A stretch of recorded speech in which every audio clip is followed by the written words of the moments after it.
Afternoon, everyone. So I'll be talking about publicity's impact on legal outcomes and power imbalances in high-profile domestic violence cases post-MeToo movement.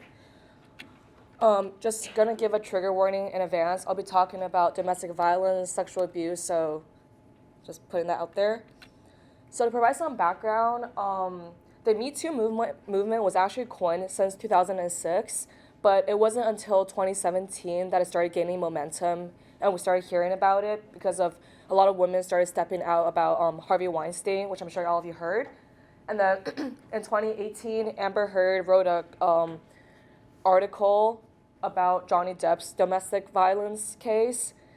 And so it's really, I just want to make it clear that I'm not trying to argue whether or not the social media is good or bad for domestic violence, but more so about its impact and how much it influences these domestic violence cases.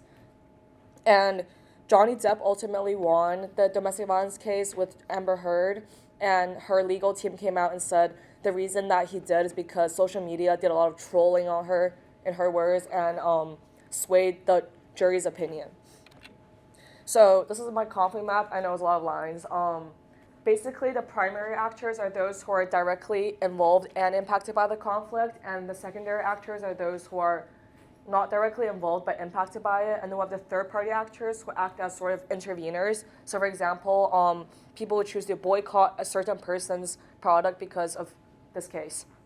So one of the first tools I decided to use is the loop model, and it's essentially about stories because domestic violence cases, it usually happens behind closed doors. We don't really know what happens or doesn't happen, so it's just important to keep in mind that these are stories from each side. And the loop model also kind of reminds us to keep in mind the fact that we can't believe everything someone is saying, but also at the same time, what someone is saying is true to their version of the story. And it's just interesting because, again, I'm really studying the media and kind of how the media doesn't capture the full truth. There's only one perspective, but people kind of choose to interpret it as if it is a full truth. The second model, I decided to use the triangle of satisfaction, which is kind of about a person's motives and their needs. And again, this is from the victim's perspective. So we talk about the process, emotion, and results. And here I've highlighted some issues and goals and kind of the purpose of my study. For timing reasons, I will not be reading them one by one if you want to take a look. And again, so basically to ensure that my data is well triangulated, I gather data from a variety of sources from different points in time. And again, I've used the loop model because, again, it's about stories. And this is, again, from the victim's perspective. As you can see, there's a lot of really complex dynamics going on here. And nextly, this is from the alleged offender's perspective. This is the dynamics of trust model. It essentially shows what someone assumes someone's intentions are and kind of how much their trust goes down as they assume they're being more aggressive. And so based on my data, I've kind of gathered all my data into themes. And the three key themes I've concluded with are feminism, targeted communication, interdependence. Under each of these themes, I have feminist ethics theory and bifurcation of consciousness under feminism. Under targeted communication, I have agenda setting, muted group theory, and spiral of silence theory. And just to clarify, under spiral of silencing theory, the spiral means the repetitive loop of being silenced. And then interdependence, we have theories of strategic choice, strategic choice, and social interdependence theory. And so I've identified three needs, and the first need I've identified is for the victims to sort of have people listen to them and just not victim blame. Because, as we all know, there's already an ingrained culture of victim shaming, and this is sort of amplified in Hollywood where it's, because of the media, everyone hears about it, there's a million voices going into this. And the first intervention I came up with was community weaving, which is essentially helping a victim expand their network through socializing with more people so these people can help them expand their network. It's really about building capacity and gaining more resources and information. The second need I've identified is for the alleged offenders need to have control and power over their version of the story and not having it being twisted by the media and not having it being over-sensationalized. Because, again, involvement of the media means that they're out of control because it's a lot of voices go into this. So the intervention I came up for this is scenario thinking, where essentially you sort of predict the future by thinking about what might potentially happen and sort of preparing yourself for it. And it helps kind of the alleged offenders take back more control and power by preparing for what might potentially happen. And the third need I've came up with is victims of alleged offenders need to have people understand that consent is not black and white. If you actually read California's definition for consent, it's one single sentence. And these sort of scenarios, it can happen in a variety of ways and a variety of different kind of circumstances. No single definition could really capture what is or isn't consent. It's not just a simple yes or no. So it's really pretty open to interpretation, I would say. And so the intervention I came up for this community summits, where it's essentially involving a bunch of community members together. They discuss the issue, they come up with an action plan. And it's really just trying to create a mixed learning environment where you can hear about different perspectives and just really try to enhance your understanding of what consent means. And so my sustainability strategy is network building. It's really about just helping. It's really interesting to note that here that even though the alleged offender victims are at the center of this case, this conflict, they're actually very isolated because they're receiving a lot of one-way communication where a lot of people are talking to them, but they're not actually communicating with a lot of people. So it's really about just helping everyone expand their networks to promote collaboration and communication, and just adding new perspectives, and really just engaging with a lot of stakeholders in the industry so that there can actually be a systemic change, and just raising awareness. So making sure the conversation keeps going, so it's not a one-time communication. So here's a map of my network. As you can see here, the media is at the very center because the media has a lot of information, is communicating with everyone, so it's at the center, which makes it a potential broker. Whereas, as you can see, there's a lot of one-way communication going to the victims and offenders, whereas they're not really communicating much, which makes them a structural whole. And it's also crucial to note here that my network is decentralized and open, which I will touch on why it's important in a second. So there's like a fluid flow of communication, which is extremely important. And the media's involvement makes sure that isn't one single dominant voice dominating my network and taking over the narrative. And there's also, because it's an open structure, there's opportunities for new people to come in and bring in more perspectives. For example, legal counsels, NGOs, etc. And also because there isn't one single person dominating the network, there's resilience where if one person were to leave it, it wouldn't just collapse entirely. And also, it's important to note that here that because I'm talking about high-profile domestic violence cases in Hollywood and the media's involvement, there's accountability going on because the public is involved, everyone can see what's going on, which kind of promotes more accountability and self-monitoring. However, there are also several challenges to sustainability. There's obviously unbalanced power dynamics going on, and also how the media portrays someone might impact how they're viewed in the public's eyes and hence how they're supported or not.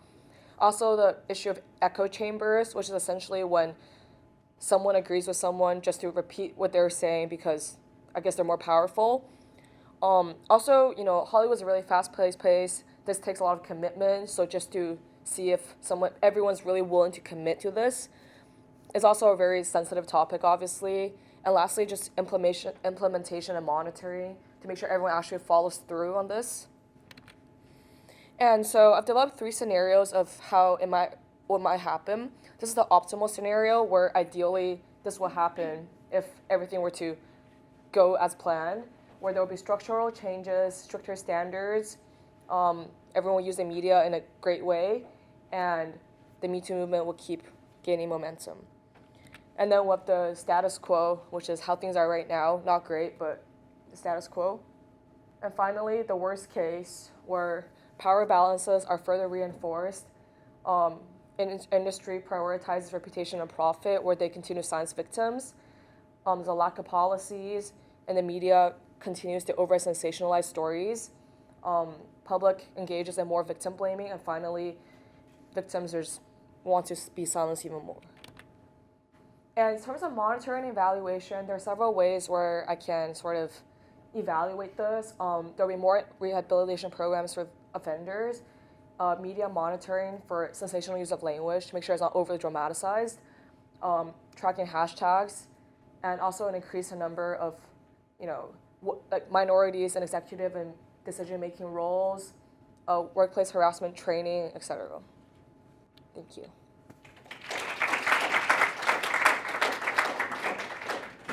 Thanks, Catherine.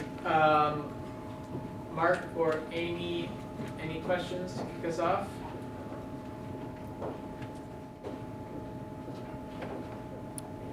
Anyone in the room? Please. Do you mind going back to your previous slide? I just have one quick question. This one? I'm not at this point in my current capstone. I'm still in the first semester here. But as far as tracking for the use of sensational language throughout whatever media medium and the hashtag tracking as well, I'm just thinking outside the box. Would you or some some type of corporation or entity utilize AI as a metric to monitor? So I would assume that it would be incredibly difficult to just have, a human behind a keyboard. Right, yeah. Those metrics, right? So I guess my question is, what is your thought process in tracking those? In terms of hashtag, I'm thinking I guess you can see like the amount of times. Over sensational use of language, I guess a little harder. Maybe AI, there are certain kinds of words where just as an English language speaker, it's really unnecessarily dramatic. So how exactly, I'm not sure, but yeah.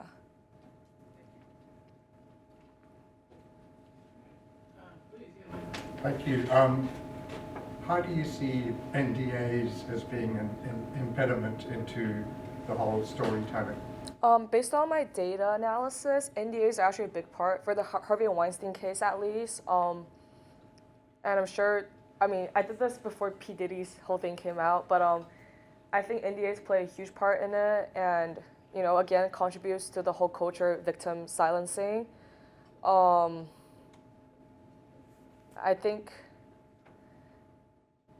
just hope people will speak up. But yeah, NDAs are a massive part of like this whole situation, which again, contributes to power imbalances, where the rich and powerful silence these victims, and they just never speak up.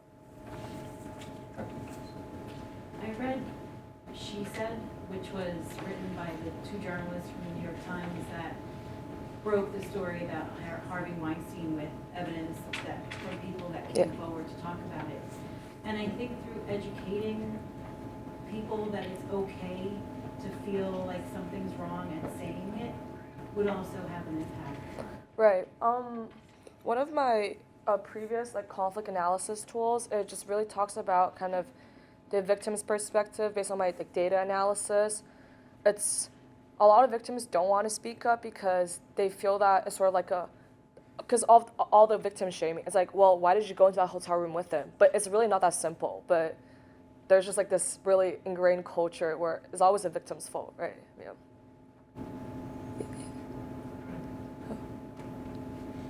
Yes. Oh, please, yeah. Last question. I guess this is a question, getting into your media analysis part. I didn't really hear the first 5 minutes, so maybe you covered it then. But I'm just wondering about the whole debate about cancel culture and how that would play into this, because that's obviously another way of sort of shutting this down. Right. And I'm wondering, there's a sort of long and interesting literature on it, depending upon platforms and things like that. I wondered what you did with it, or what you thought, what you think about it. I think my whole point is kind of the crucial role that media plays, and cancel culture is definitely a part of it, like you said. And I did mention previously that there's these third-party actors, such as the consumers, who are not directly involved or impacted by the conflict, but they do play a big part. For example, if I were to boycott your products because you're accused of being an offender, and also just that's essentially what happened with Amber Heard, where there was a lot of memes going on Instagram. They were saying she had crocodile tears, et cetera, which essentially did sway the jury towards Johnny Depp, which is why he won. And so I do definitely think it plays a huge part. And it kind of just does highlight how crucial the role of social media and the media is in general in these sort of cases.